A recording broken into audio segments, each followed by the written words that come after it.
To order for at 4:45. First order of business is a call for pecuniary interest regarding the agenda. I don't believe anybody here has anything to do with that. So the agenda is two items, so we're not going to be doing any additions or deletions since there's two items on it. So can I get a motion to accept the agenda as is? I'll motion to accept the agenda as is. Thank you. All in favor? And that is carried. So, first order of business, subdivision 2602, pharmacy subdivision. Say, Donnie, I'll let you start it, and then we can turn it over to the, if you want. I appreciate that, Your Worship. Tonight we have our registered planner here for the town, our contract planner, who will be leading the RF request for decision on all the items on the special agenda tonight. And just for the gallery's sake too, any comments or any questions have to be related to the agenda only, the agenda subject only, and this is for council as well, because you're new. Just refer to what's on the agenda and nothing else. So, Your Worship, with your permission, I will turn this over to Ms. Liz Armitage of the City of Planning. Thank you. Go ahead, Liz. Right. Thank you. Here in person today, because we have quite a few items to chat about.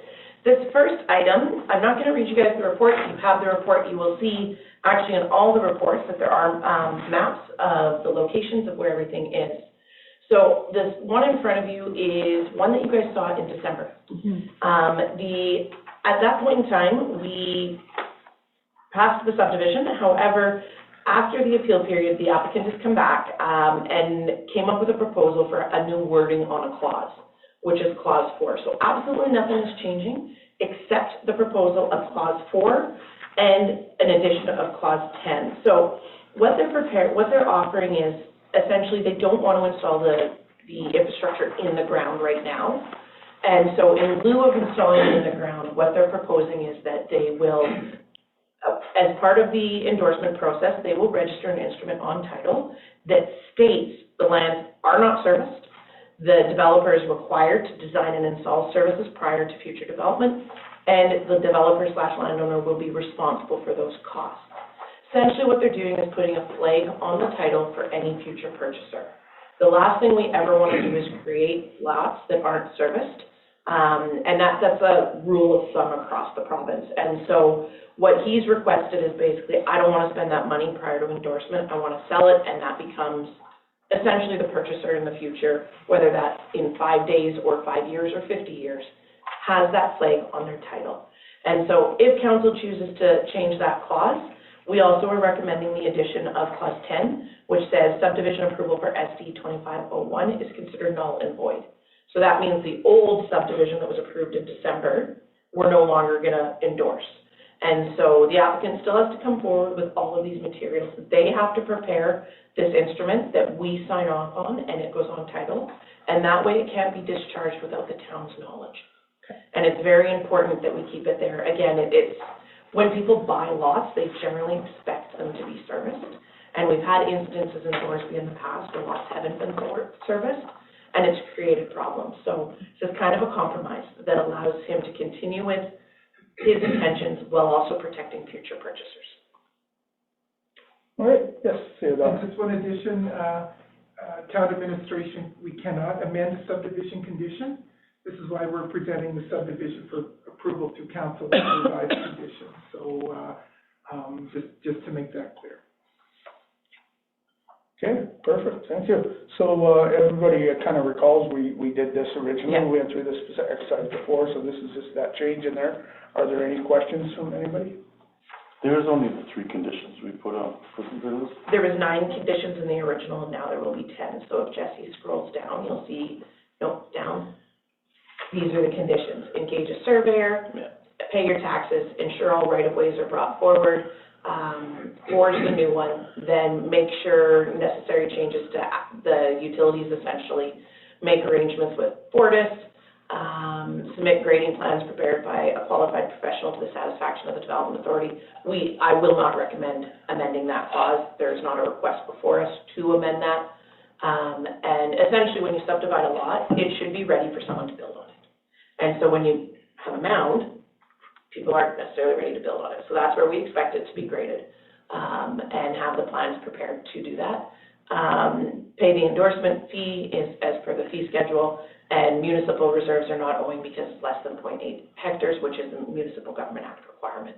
And then this one, again, is considered null and void. So, standard conditions, and if council is amenable to the way that number 4 is written, we will probably start going forward with either install or put on a caveat for existing lots in this type of situation, which are pretty rare to happen, but giving a little bit of flexibility in existing town boundaries, not new developments. The owner of the drugstore, he's not here to speak to us, he's not here, so, I believe that he's, all for this. He's the one who submitted the request, and we did put it through our engineering as well, and to do the review on it, and ultimately, we can't make an amendment to a condition, so we bring it back to the approving authority that can.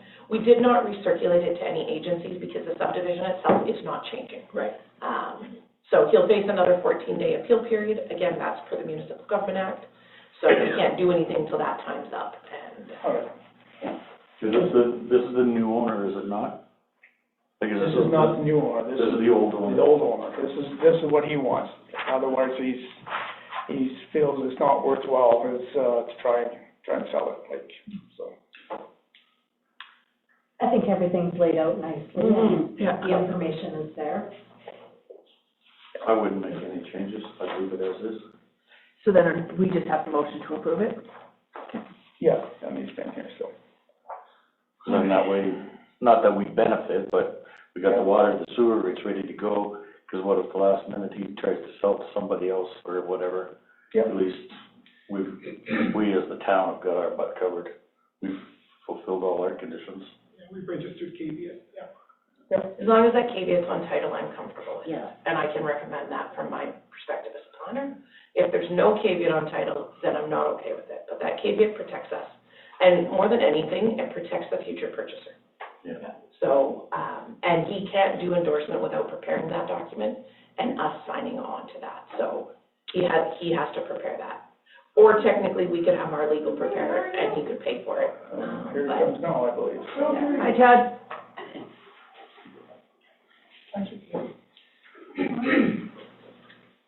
Okay, we've been through, everything here. I see you've, if you'd like to make any comments, if you'd like to introduce yourself, but, we're just about ready to put a motion forward. Oh, okay, yeah. Chintan, pharmacist at the pharmacy. Yeah, I'm nearby to meeting, so I'm good. Okay, all right. Okay, so if somebody would like to make a motion to, go ahead with this, subject to the 10 conditions there. I can make that motion. Thank you. All in favor?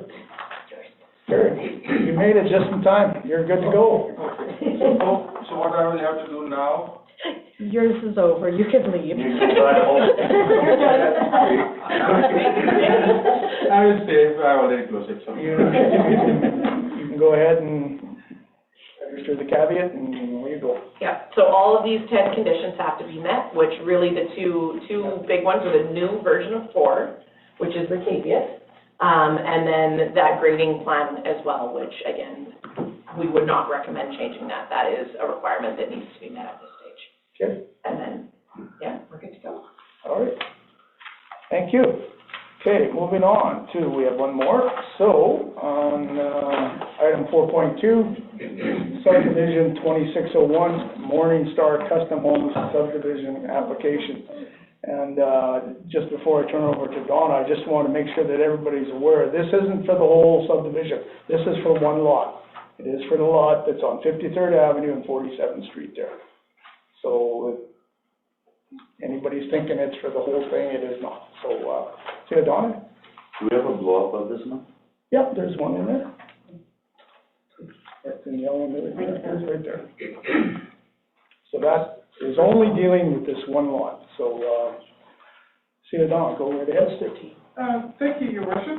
So, again, I will turn this over to Ms. Armitage for this, but again, for Patel, sorry, he's excited. Again, this is part of the 55 acres that Morningstar bought and is going to develop. This lot was part of that farmland, and so we're just dealing with that yellow space. So with your permission, sir, I'll turn it over to Ms. Armitage. There are two applications tonight. One is for the subdivision, and one is for the land use bylaw amendment. So we're going to talk subdivision first, but some of what I say is going to matter to the next one. So I'll try to keep it straight. If you get confused, let me know. Essentially what we have today, again, is for one lot and only one lot. And so it is consistent and contiguous with existing residential development. It's a lot that, honestly, I'm surprised back in the day when the original layout was built, that lot wasn't built. It makes logical sense. So what the applicant is looking at doing is creating this one lot before the area structure plan is finalized and submitted to council. The area structure plan work has been ongoing, and the applicant's not in a position yet where they're able to finalize everything and bring it forward. So what we will expect with the area structure plan is, should this be approved, the area structure plan has to reflect that.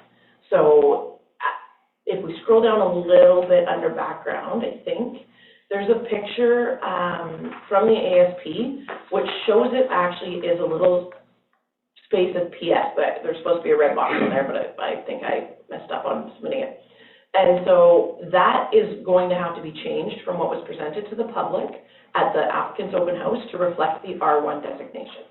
That's a minor change in the scheme of the ASP, but the reality is, because the subdivision is before the ASP, it'll be presented to council with it if council approves it. If it was the opposite order and the ASP was approved, they'd have to amend the ASP.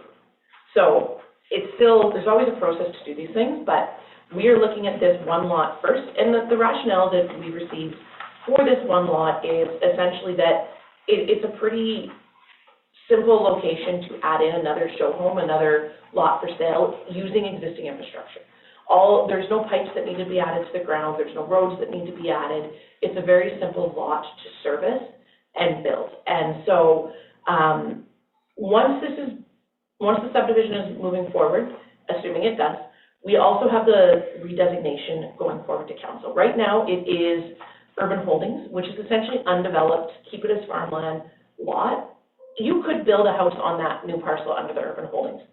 However, we would like to make it consistent with the R1 lots that are directly adjacent, because it gives the neighbors certainty that it'll be an R1 lot, which is a single-family home, whereas there's less certainty in terms of what could be developed on it as an urban holdings, or if it went to an R2 or an R3. The applicant does want to keep it consistent and make sure that those landowners know they're not going to be living next to a multifamily home, because R1 doesn't allow for that type of thing. And so, and ultimately, to build that single-family home, people would, long-term purchasers would want it to have that designation. So that's why you'll see that next application. And so, we didn't review the MDP. This generally fits within the MDP as well. Again, it's a continuous use of the neighboring lot, so it's just not a concern. The land use bylaw is where we identify that R1 district versus the urban holdings versus going to different districts. This is intended to be a single-family home. And we don't have that application yet, but by going to the R1, there's a certainty that it'll be a single-family home. We've talked about the draft Morningstar ASP, which, again, it's not in a position that it's in front of council. So we want you to be aware that what was presented at the open house that was a couple months ago, I can't remember when it was anymore. October. Thank you guys for having a better memory than me. When that was presented, this is a change from then. But because it wasn't presented for approval and it hasn't been adopted, it's a change that can be made. We also circulated to all of our agencies and neighbors for the subdivision. Alberta Health Services provided some comments, Fortis, Leduc County, they're all in the report, so I'm not going to read them to you. None of them concern me. We also, through the process, did get 5 letters of concern, written responses from adjacent neighbors. Again, I'm not going to read them out loud, but you guys have access to them. You, I'm sure, have read them. It is important to know that some of the comments were concerned about the bigger subdivision. This is not the bigger subdivision. That is the area structure plan. Until the area structure plan is in front of council for approval, we're not even talking about that. This is one lot. And then in addition to that, the really interesting thing about subdivisions in Alberta legislation, which I personally don't agree with, but my opinion does not matter to municipal affairs, adjacent neighbors are not considered impacted and able to appeal a subdivision. So should council approve this or deny it, the agencies and the landowner can do appeals. Neighbors cannot. So your decision on the subdivision approval is essentially final when it comes to those neighbors. And personally, I'm a believer of the development permit process, which allows anyone to appeal. But for subdivisions, since the dawn of time, I believe since I was, before even when I was alive, adjacent neighbors are not considered impacted in a subdivision. So just want to make sure that that is clear to council so that they understand that element, because there is concerns that have been brought up from neighbors. So when we get into the conditions, they are actually the exact same conditions as the other one. And we've rewritten condition 4 to include our preferences that you physically install these, but if you don't, you could register a caveat. Now, I do believe if this subdivision goes forward, we are expecting to see an application for a development permit right away. So I'm not worried those services are going to be there. And the other thing is the services might be there. We're just not 100% confident. So in enabling things to go forward, we just draft that clause that way. So the flexibility of the one we just did has been built into this, so that we don't have to come back and change anything. And same with the grading, that if the grading is not completed prior to endorsement, the town will require instruments put on title. And again, that allows, if a house is going to be built in 6 months, you wouldn't want to necessarily do that grading right now versus in the future. So, You would want to do the grading now instead of after. so in this one, I'm actually wondering, You'd want to do the grading now. no, I actually think we want to change the one we just approved and add this. Can you scroll down? Yeah. On here? Yeah. Under 7. Under 7 in this one, should grading not be completed prior to endorsement, the town will require the applicant to prepare instruments. This is about grading so that the grading can happen after endorsement. I don't know how we do this, Donna. Can we go add this to the one we just did and modify a motion that was made earlier tonight? We can, we have to have permission of Councillor Tracy to amend her motion with respect to the previous one. It's not going to hamper Mr. Patel's application. We just have to amend and add proper wording. So, Councillor Tracy, if I may ask you, through your worship, are you willing to amend your motion regarding the subdivision, the right number? 2602. 2602, and add, Can I just highlight it on Jesse's screen? yeah, so, okay. I just did the mouse right there. We could probably finish this item and go back, but essentially on, no, I don't know how to use your mouse. It's like a mouse. It's jumpier than my mouse. I think it's just because of the page. We'd want to add this part. So should grading not be completed prior to endorsement, the town will require that the applicant prepare that instrument. And that gives him the flexibility to not have to grade it yet, but prior to the knowledge that it'll come. And I don't, honestly, I'm just having this moment of why didn't I put that in already? Because I have no issues with making the amendment to include this wording to be added to Mr. Patel's application. Your worship, through Councillor Tracy, maybe indicate that you want to strike this paragraph in Mr. Patel's and then add this wording here. So you're striking the one paragraph that was there and then add this highlighted paragraph. Yeah. Yeah. Do you want to strike 7 as it exists in Mr. Patel's? I'm just confirming it's 7.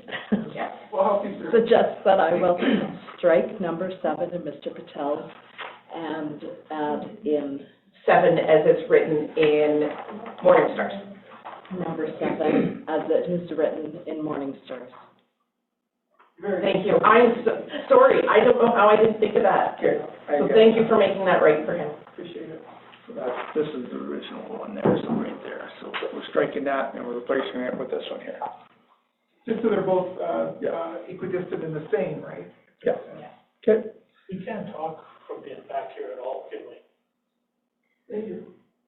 Pardon me? Can he ask a question? Okay. On which one? Well, on this particular one, When we're done, you know what, we don't have to, I mean, but if you wanna, I'll allow it when they're done, or you wanna ask a question right now? I'd like to ask a question before the motion's made. Okay, and what is your question? Well, that, when it was in the open house, which was 5 months ago, all of a sudden they decided to change. That was a utility right away, and then you guys are saying you're not gonna develop grade it. What's saying to the additional landowners that they're not gonna be higher and get flooded out? You guys aren't promising nothing to the landowners beside you. Always grade before you put foundations in. I don't know who doesn't do that. I just heard it just here.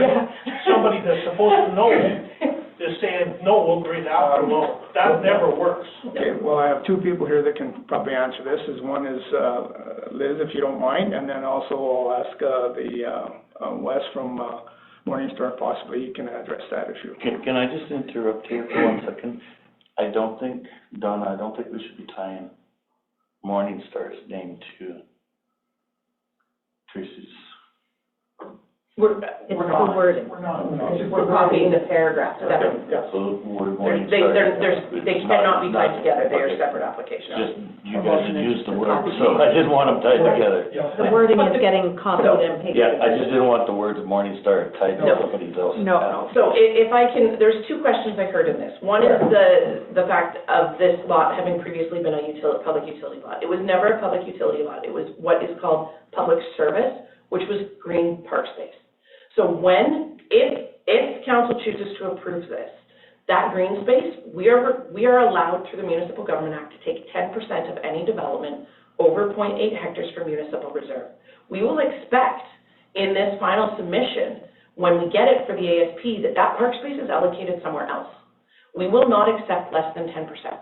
I will never recommend a council do that, because it's the only chance you get it. And if you don't take that park space now, you're never getting it in the future.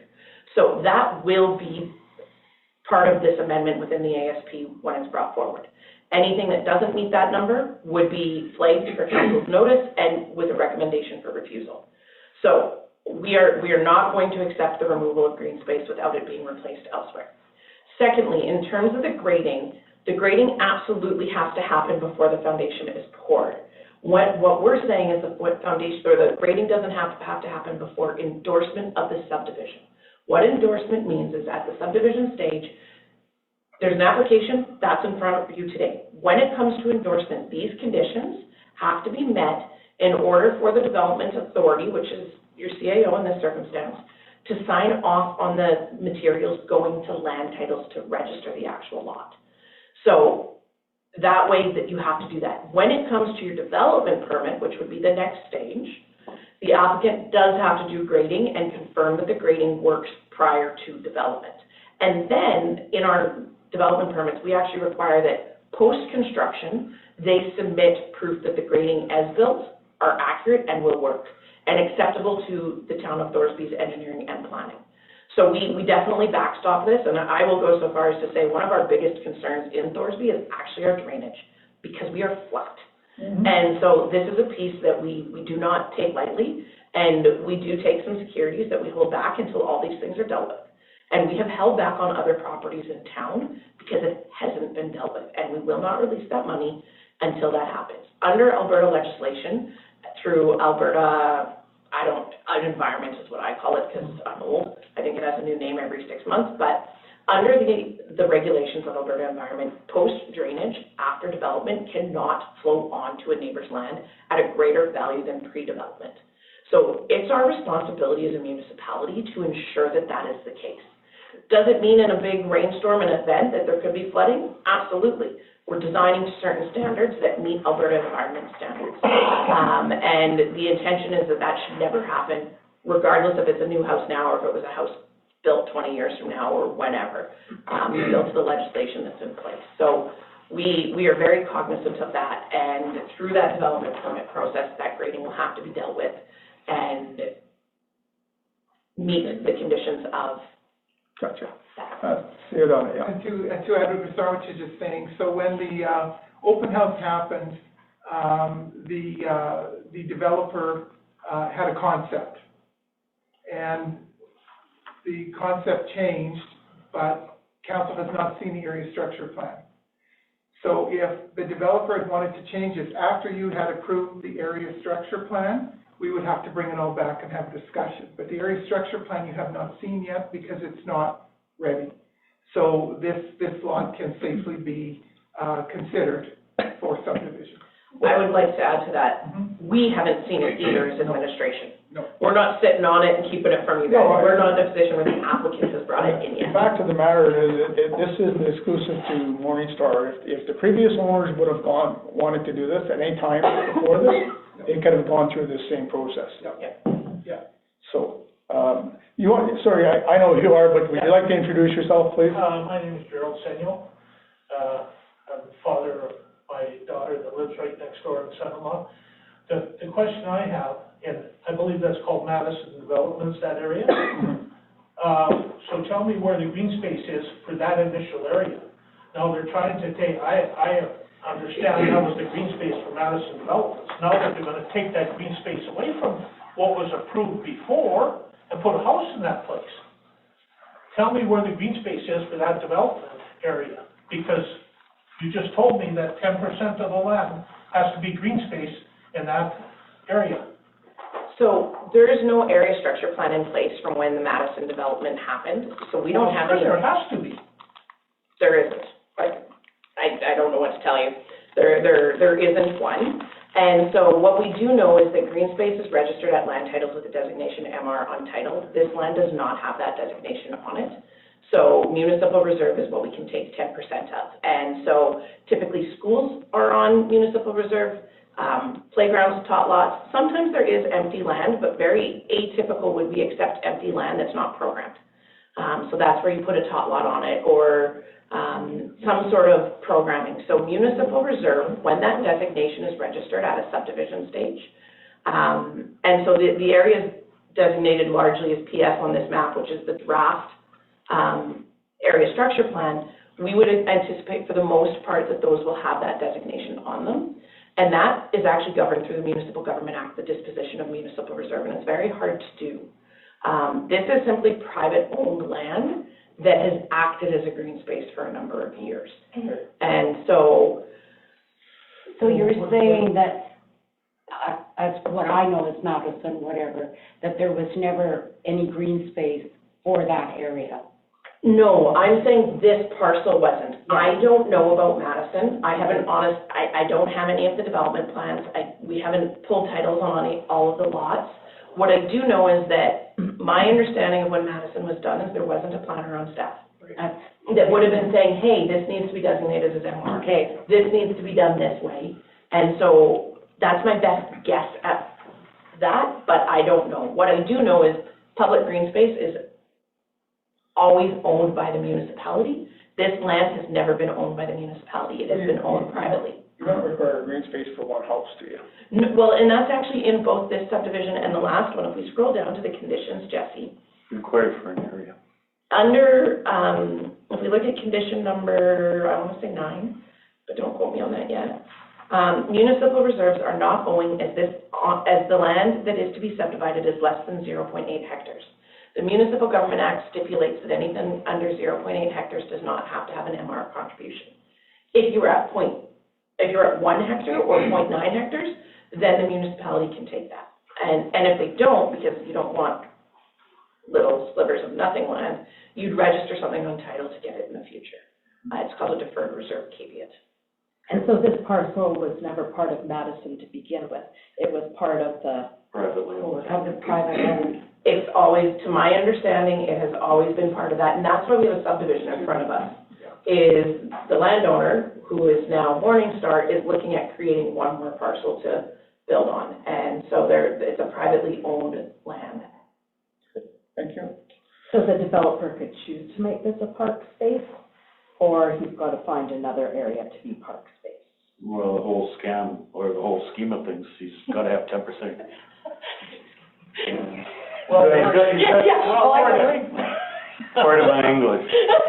well, He's gotta have 10% somewhere, okay, Yeah. in his parcel, not town's parcel. Yeah, just clarify. This is private here now. And the other part is, in that ASP, we also want it to be programmable, useful space.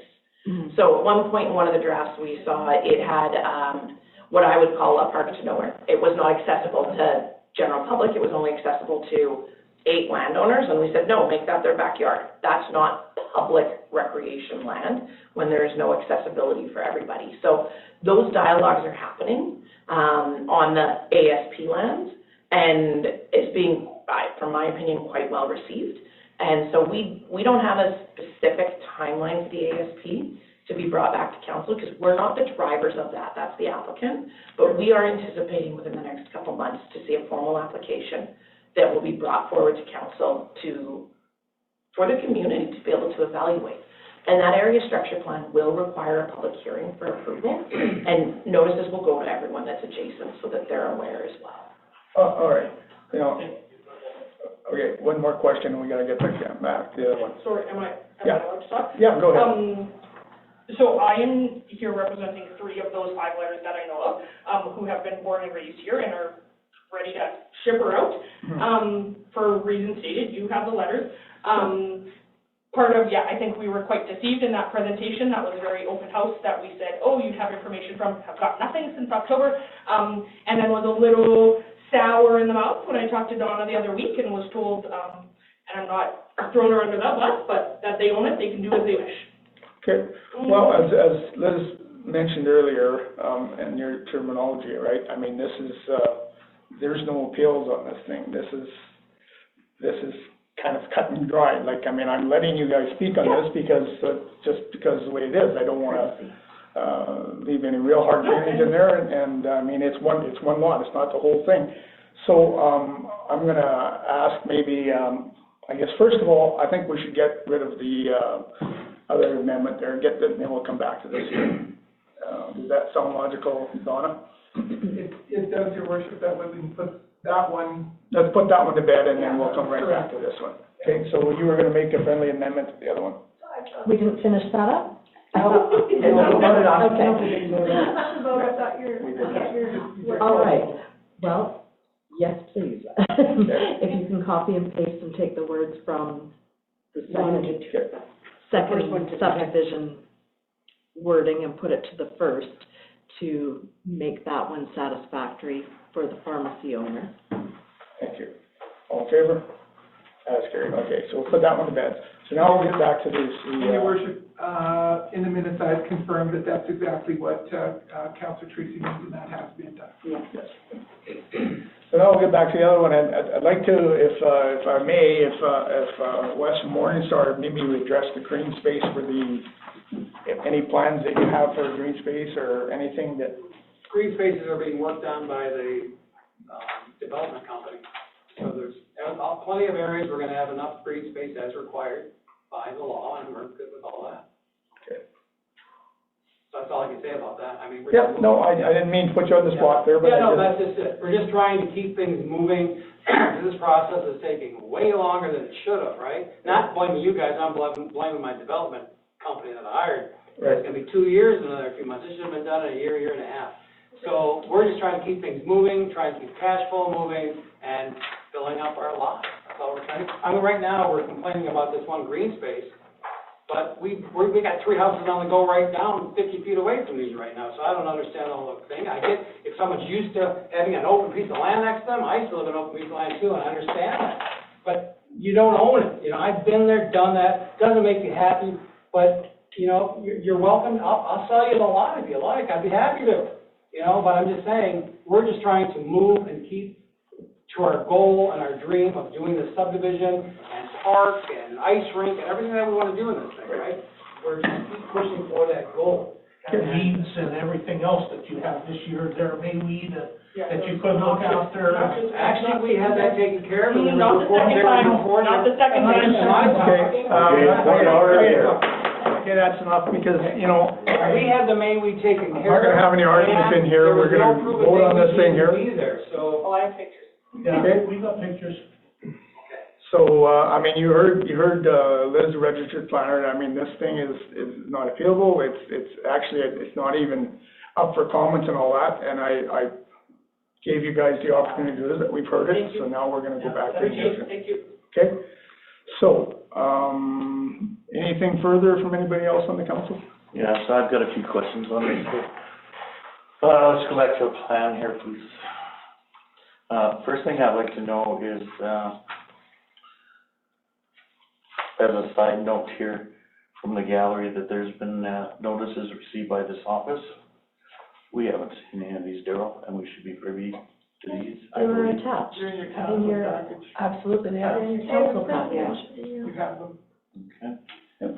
all 5 of them. Second, so you're gonna rezone. When is this rezoning gonna take place? Just on this lot? Right now. The first reading of rezoning will be brought literally as soon as this item's closed, if council chooses to proceed with it. If council chooses not to proceed, I would recommend removing that item from the agenda, as there's no point. And then we will have a public hearing, assuming first reading is passed, we will have that public hearing, in whatever day, I don't have that one open, so it'll be in about a month's time. And again, that public hearing for the rezoning, people will be able to come speak to that part. Regardless of the land use bylaw amendment, it is important to know that a house could be built on this under the urban holding zoning that it is right now. We are recommending as administration that it be rezoned to R1 to provide certainty that it will be a single-family home and to provide consistency. It's best practice, realistically, that's what that is. But a house could still be built on it without going through that process. How long will it take to change, It's about a month. the T and the R, or whatever the heck I'm not looking at here?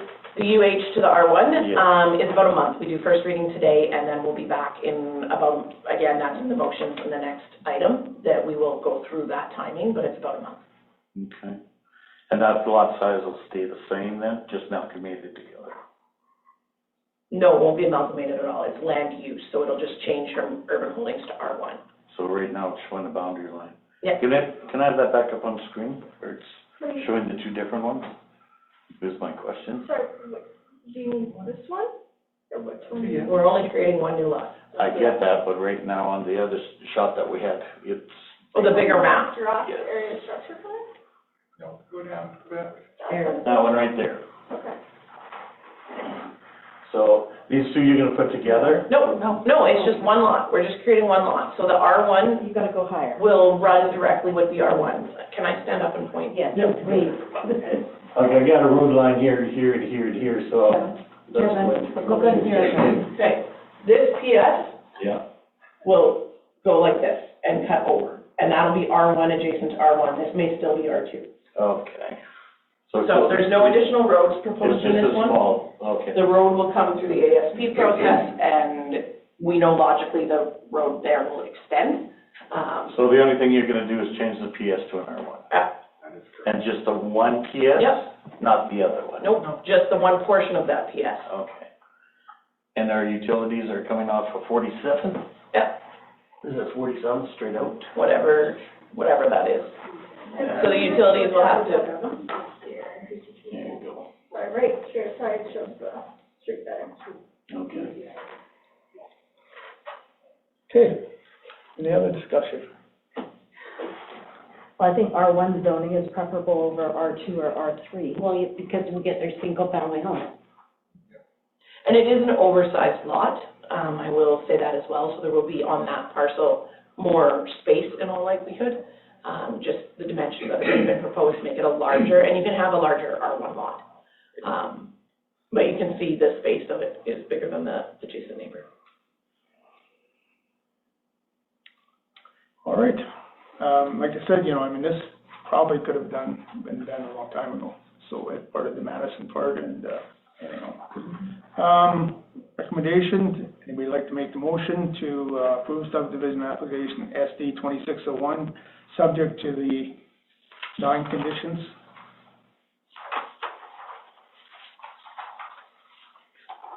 I can make that motion, and not intending to offend the people that are against this, because they don't have the right to appeal this, in my understanding. So I think the idea of changing it from the UH to R1 is the way to go at this time. Thank you. If I may clarify, this is the subdivision, not the land use. Land use is coming next. That's coming next, Yeah, so this is just the Just, one this is for the one lot. Create the one lot. Yeah. Okay, motion's on the table, all in favor? That is carried. And I can assure you, it's gonna be built according to the grading and everything, and, you know, I don't see any problems with that whatsoever. 3 of us will be there, so that's good. Okay, all right. And we've got the developer said there was no weeds on his Yeah. property. That's, well, Both of those pictures were sent to thank you guys, and you Yeah. should take a weed program to know what weeds are, I guess. Thank you, Thorsby. Thank you. All right, moving on to 5.1, land use amendment bylaw 2026-02. So Donna, you want to run us through that one there? 1 second, your worship, I'm just gonna get, what I need to do. 5.1? Yeah. Again, I will move this over to Liz Armitage, our planner, and that way we can do that separately.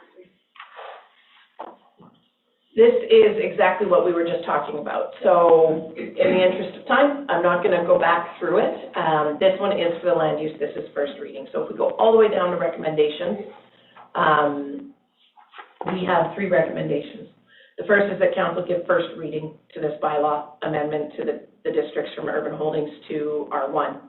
The second is that administration recommends to advertise bylaw 2026-02, this amendment for 2 consecutive weeks on the town's website and in the local newspaper. Do we still do that? Yes. We do. And then thirdly is to hold a public hearing. We are suggesting April 14th for that date, and I think that means it'll be another special meeting as well, before your regular. And that'll be a public hearing. Adjacent neighbors will we will typically send that as well, and I think in this circumstance, it would be prudent to do that. And basically, we'll hold that public hearing, they will have the opportunity and the right to come in and talk in favor or in opposition, and then council will make that decision. And so those are the 3 recommendations, and I do want to reiterate that if this does not go through, the applicants can still build on this subdivided lot under its current zoning. It's just less than best practice, and so we want to recommend best practice to the town. All right, thank you. Any questions from council? If not, we got a motion to give the first reading for land use bylaw 2026-02. I'll make that motion. Thank you, all in favor? That is carried. All right, thank you very much. That's all we have in here. Meeting adjourned. Sorry. Right, there's 3 motions. Your worship. Yeah, there's, Under recommendations, your worship, Oh. there's 3 motions. Sorry, I didn't see that page. So, do you want to comment on that, Donna? Your worship, through the council, I believe we have the first motion, administration recommends council, so that motion's been made and carried. Second motion is administration recommends to advertise bylaw 2026-02 amendment to land use bylaw to redesignate a portion of Northwest 1449-1 west of the 5th from urban holdings UH district to low-density residential R1 district for 2 consecutive weeks on the town's website and in the local newspaper. That would be motion 2. I'll make that motion. Thank you, all in favor? That's carried. And your worship, third motion, administration recommends, sorry, Jeff. Oh, sorry, I was just gonna add, I would have let you finish, sorry. I was just wondering if you want to add to the motion, to state what time you want to start the public hearing exactly. We can recommend that for sure. We'll take a little recess here, 15 minutes. So we'll look at, Okay. the third recommendation, administration recommends to hold a public hearing for bylaw 2026-02 on April 14th, 2026 at 4:45 PM in council chambers. 5 o'clock?